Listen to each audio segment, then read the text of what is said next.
Here's why the Vanderbilts went broke and the Rockefellers stayed rich. I'm going to give you a secret blueprint for generational wealth. If someone told you that one family built more wealth than the U.S. Treasury and lost it all within 3 generations, would you believe it? Meanwhile, another family, their rivals, are now 7 generations deep, still growing their fortune, still united, still protected. So today, we're diving into why the Vanderbilts went broke and why the Rockefellers stayed rich. And more importantly, what you can do so your family ends up on the Rockefeller side of the story. I'm Kevin, the business guy, CEO of the Lawyers Limited Law Firm and our brand Asset Protection Planners. For 34 years, I've helped people protect what they've built.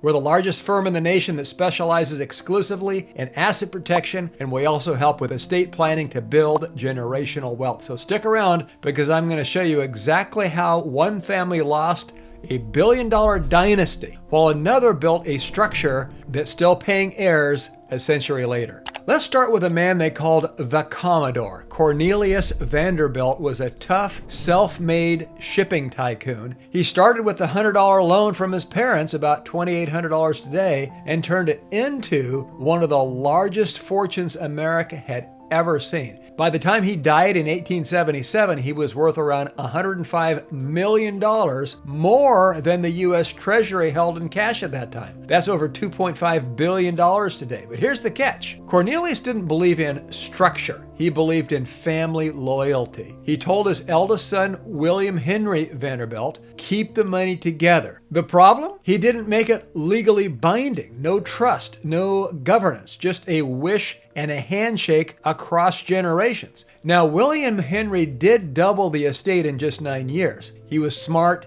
disciplined, and driven. But when he passed, that empire split. 8 heirs, each with their own slice, no legal system tying them together, and that's when the spending spree began.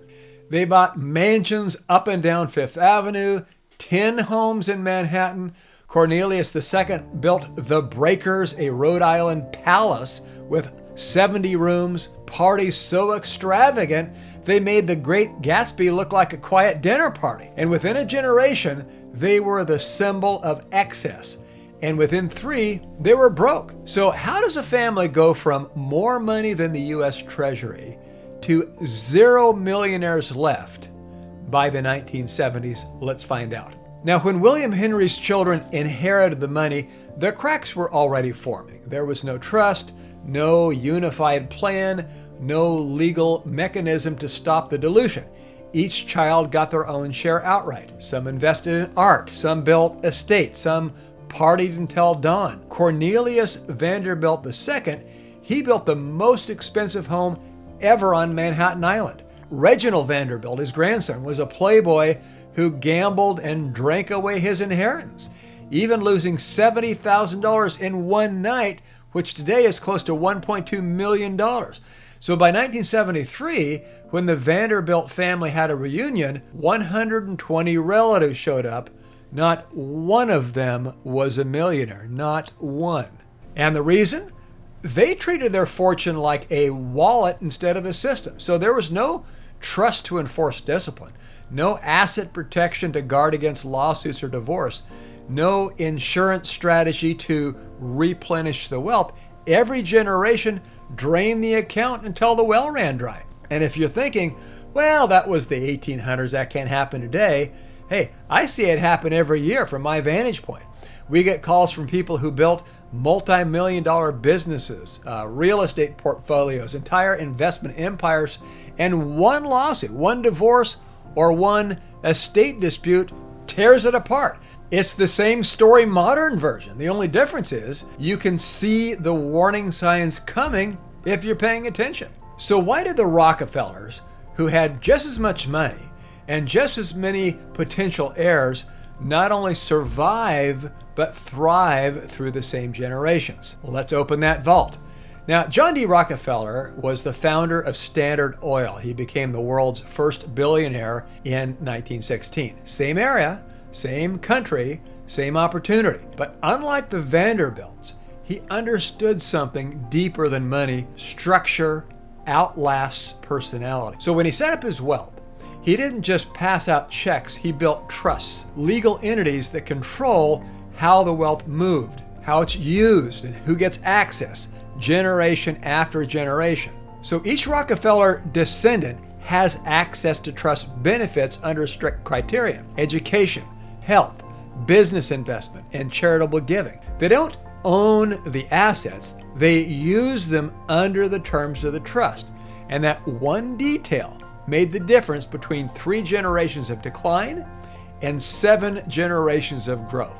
Another secret: every Rockefeller born gets life insurance because they're considered an asset to the family enterprise. So when somebody passes, that policy replenishes the trust. It's not emotional, it's strategic. John D. Rockefeller Jr. once said, "The task of the modern wealthy family is to turn wealth into purpose." So that's why the Rockefeller family meets twice a year in what they call the Family Forum. Over 100 family members, same room, same mission, keep the family unified, responsible, and charitable. Their fortune today, an estimated $11 billion spread across more than 250 family members, still giving, still growing, still protected.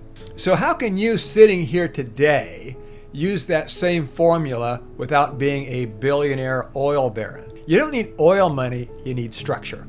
So let's talk about why wealth dies. There's an old saying, shirt sleeves to shirt sleeves in 3 generations. In fact, in Japan, they say rice paddies to rice paddies. No matter the language, the meaning is the same. Wealth without structure doesn't last.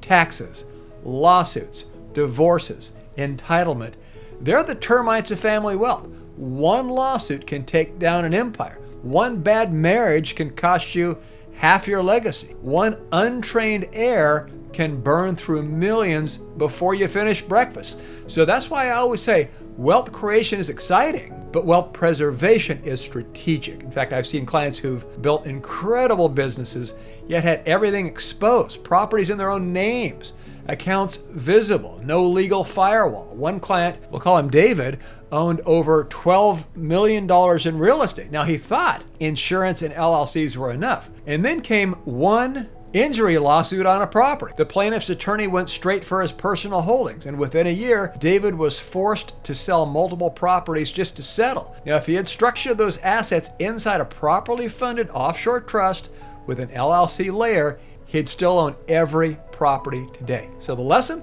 It's not enough to make money. You have to fortify it. Now, this is where my world comes in, because the same strategies that protected the Rockefellers, control, trust, structure, still work today. They just evolved.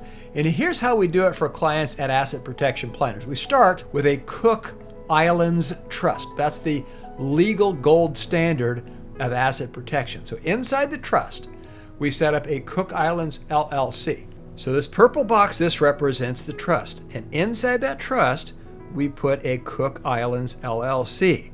That's your control lever. So when times are calm, you act as the manager of that LLC. You control everything while the waters are calm. When a lawsuit strikes, and if you have a lot of money, it will, the trustee company, a licensed bonded law firm in the Cook Islands, here steps in to protect you.